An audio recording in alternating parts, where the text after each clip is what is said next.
Hello, everybody, and welcome to our channel. I'm Mark. And I'm Rob. Today, we're going to talk about an interview with Cathy Engelbert and also an article that's included with the interview.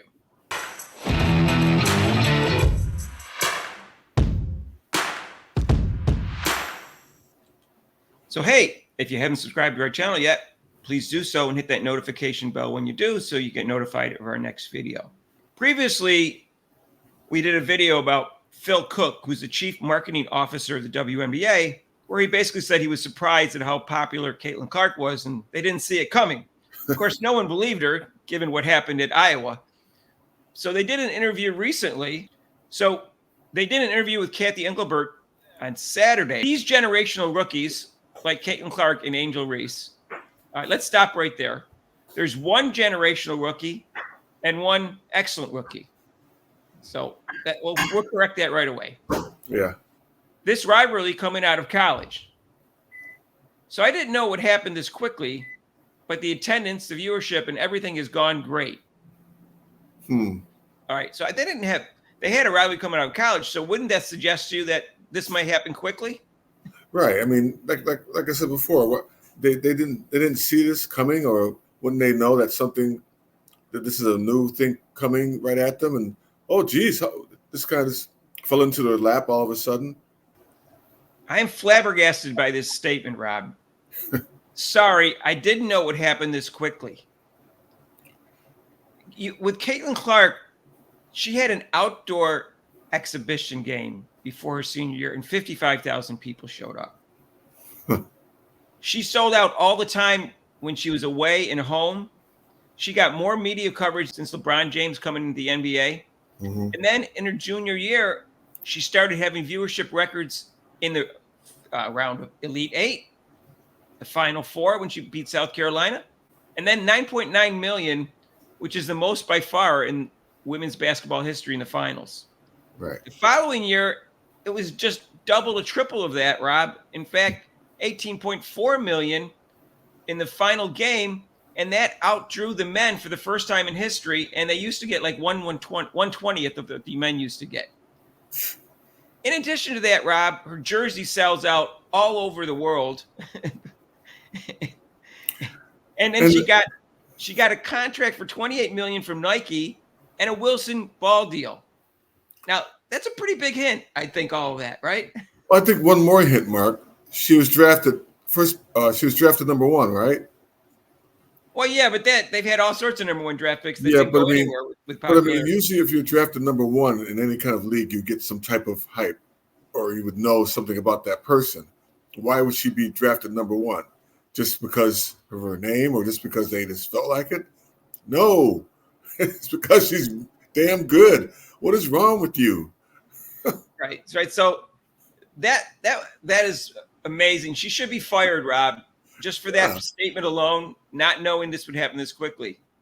And they must have known something, Rob, because they went to having like 2 games viewed last year to 36 that were going to be on TV out of 40.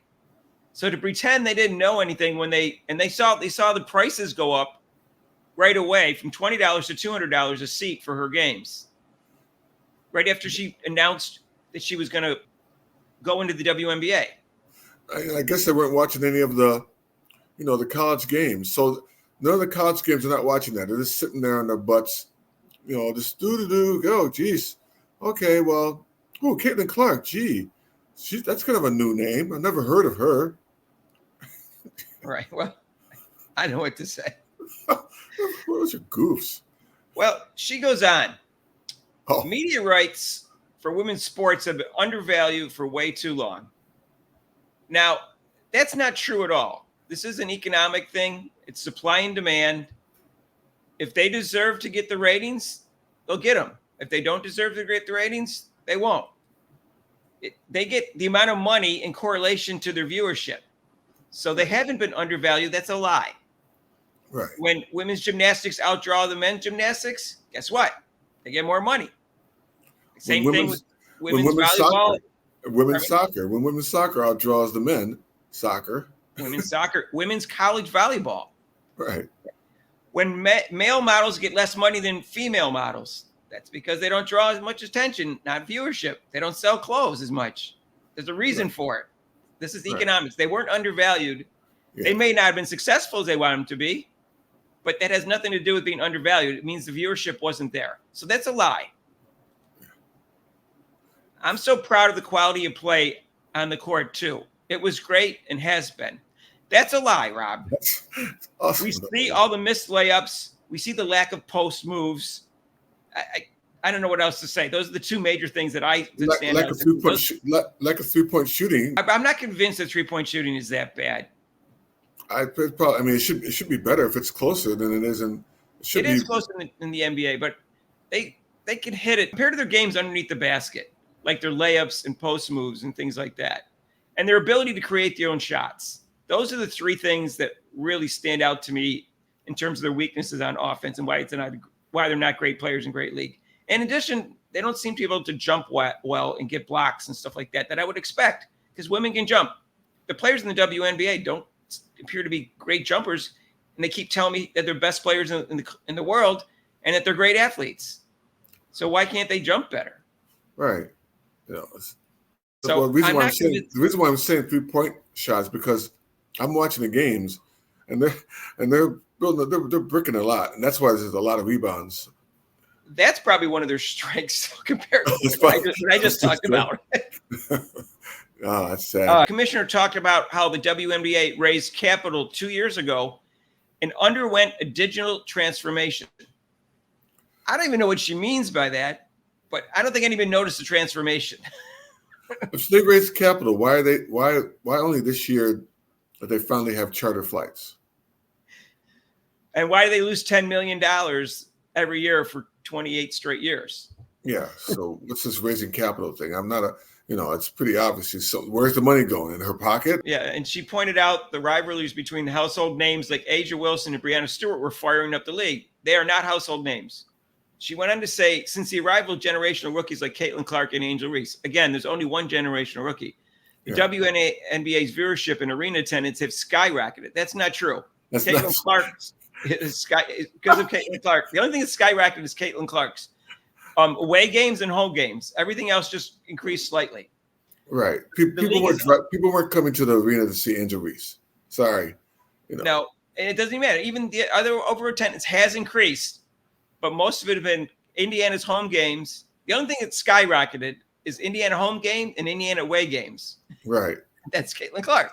Yeah, exactly. Undergoing substantial positive development, which has been a beneficial impact on the demand of women's sports.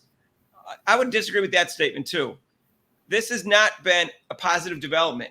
In fact, I would say it's been a negative development, because all the negative things that happened surrounding Caitlin Clark and the league, and how the league got exposed for being a bunch of petty women with subpar play and overly physical play with poor refs. Right. Promoting you're the toughest league in the world doesn't help to people who just want to watch basketball. That does not help when you start promoting that and say that. And then you want to try to say you're the best in the best at what? Let me know what you're the best at. The WNBA Rookie of the Year award has no clear contender, as both Caitlin Clark and Angel Reese are having an excellent rookie season. Okay, the last half of the sentence is clear. Angel Reese is having an excellent rookie season. But clear contender is not even the right word. There's no clear front runner. There's no clear favorite is what they meant to say.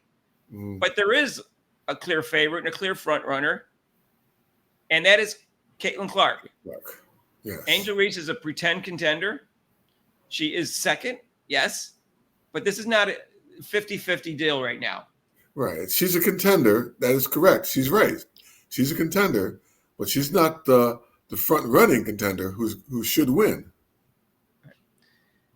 And then there was a actual tweet related to this article that they quoted for some reason. Women's basketball is undergoing a transformative era, driven by the remarkable talents and artistry of players like Caitlin Clark and Angel Reese. Now, if you've seen Angel Reese play, artistry and Angel Reese do not belong in the same sentence. She has one of the ugliest games I've ever seen in basketball. She looks uncoordinated when she shoots, Rob. Artistry. Oh yeah. Well, Mark, she does have artistry. You're wrong. She is that to really shoot that ball off the rim, the backboard, and whatever, and catch it. That takes a lot of skill to do that. So there is some type of artistry that way. She keeps throwing it off the glass and the backboard, and then getting her own rebound. Yeah, that's a joke. What artistry does she bring? Does she make a nice pass? Does she rebound an outlet down the court or anything like that? No. And transformative era is not true. Women's sports is growing, but the only reason there was a big gap in the WNBA is because of Caitlin Clark. I'll make that quite clear. This is not Caitlin Clark and Angel Reese. So please stop it. It's Caitlin Clark 95% and 5% Angel Reese. Right. It's not 50-50, 51-49. They should everything the WNBA, when they start talking about the growth of the league and the rookies, they have to put both names in there, which is silly. So I just thought it was an interesting interview and an interesting article that said things that most of which weren't true. And they overstated things greatly. And I think the commissioner, if she really didn't see this coming, which a bright 12-year-old could see, then she really needs to resign or get fired.